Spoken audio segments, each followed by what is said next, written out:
إن الحمد لله نحمده ونستعينه ونستغفره ونعوذ بالله من شرور أنفسنا ومن سيئات أعمالنا.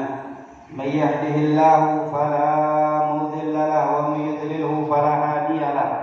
وأشهد أن لا إله إلا الله وحده لا شريك له. وأشهد أن سيدنا محمدا عبده ورسوله. اللهم صل وسلم وبارك على سيدنا ونبينا ومولانا محمد وعلى آله وصحبه ومن تبعه بإحسان إلى يوم الدين. وقد قال الله تعالى في كتابه الكريم بعد استعيذ بالله من الشيطان الرجيم بسم الله الرحمن الرحيم. يا أيها الذين آمنوا اتقوا الله حق تقاته ولا تموتن إلا وأنتم مسلمون. وقال تعالى يا أيها الناس إنا خلقناكم من ذكر وأنثى وجعلناكم شعوبا وقبائل لتعارفوا إن أكرمكم عند الله أتقاكم. عباد الله أوصيكم وإياي بتقوى الله faqad fazal muttaqun. Amma ba'd. Segala puja dan puji kehadirat Allah. Salawat serta salam kepada junjungan kita Nabi Muhammad sallallahu alaihi wasallam, para keluarga, sahabat, tabi'in serta seluruh umatnya yang selalu beristiqamah mengikuti sunnah-sunnahnya hingga yaumul qiyamah. Sidang salat Jumat yang dirahmati dan diberkahi Allah. Marilah dalam kesempatan yang teramat mulia ini bersama-sama kita meningkatkan iman dan takwa kita kepada Allah Subhanahu wa taala.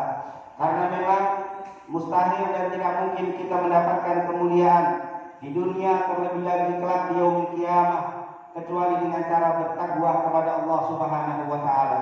Ja'alana Allah wa iyyakum minal muttaqin. Semoga Allah menjadikan kita semua sebagai hamba-hambanya yang bertakwa. Amin. Amin ya rabbal alamin. Sidang salat Jumat yang dirahmati dan diberkahi Allah. 1442 tahun yang lalu, di hari yang saat ini kita berada di dalamnya, pernah terjadi kejadian yang sangat-sangat besar yang terjadi pada diri junjungan kita Nabi Muhammad SAW, yang kita kenal dengan peristiwa Isra dan Mi'raj.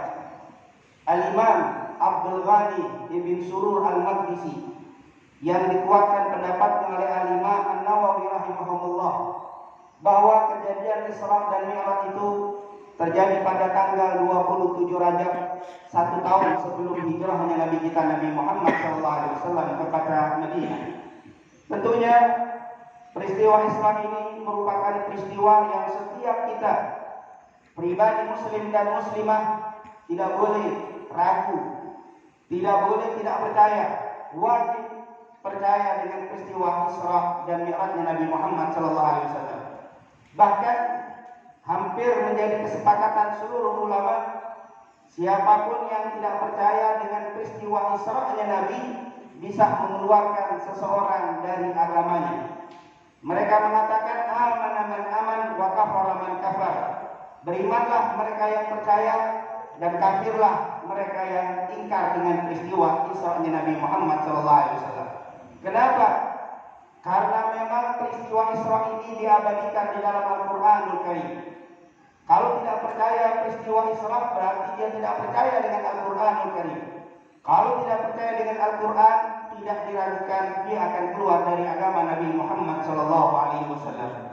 Sebagaimana kita ketahui di dalam surat Al-Isra, di ayat yang pertama Allah Subhanahu wa taala berfirman, Subhanalladzi asra bi 'abdihi lailan minal masjidil harami ilal masjidil aqsa alladzi barakna haulahu linuriyahu min ayatina innahu huwas samiul basir. Ini adalah cerita tentang Isra-nya Nabi Muhammad sallallahu alaihi wasallam.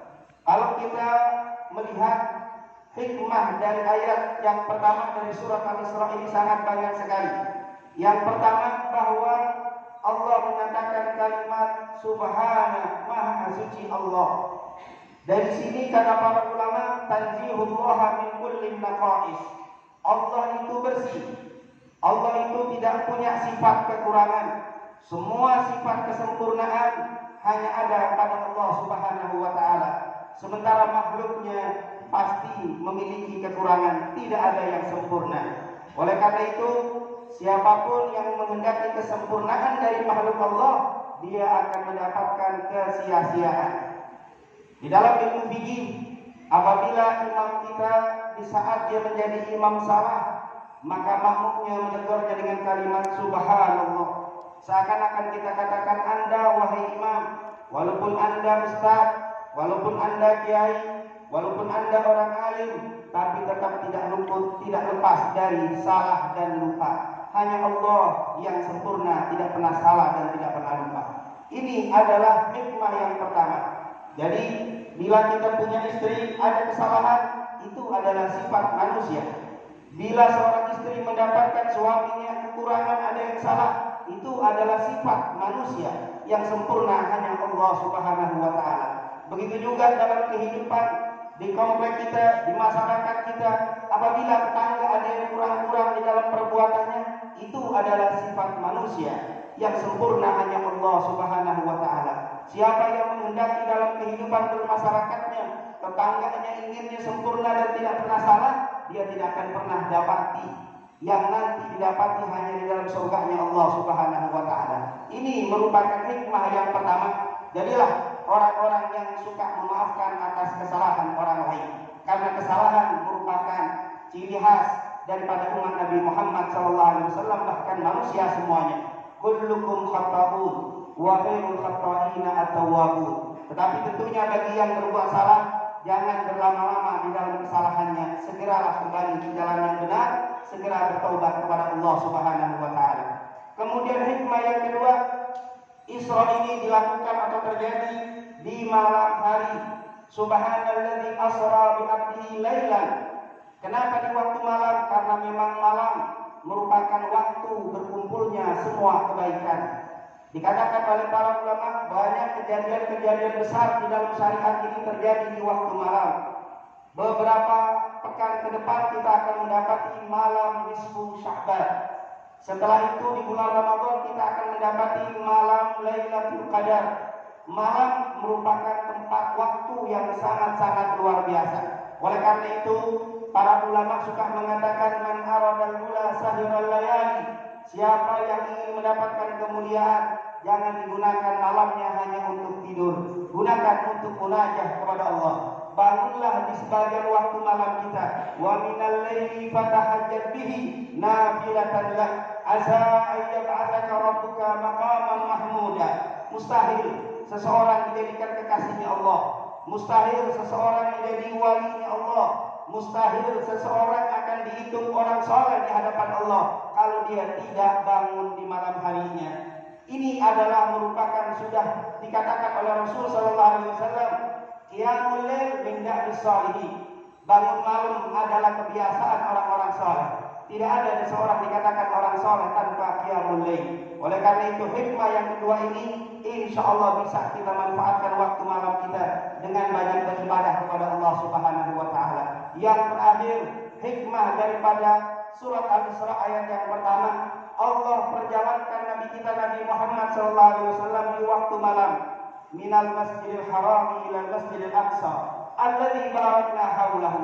Dari masjid ke masjid, perjalanan Nabi dari Masjidil Haram Mekah ke Masjidil Aqsa.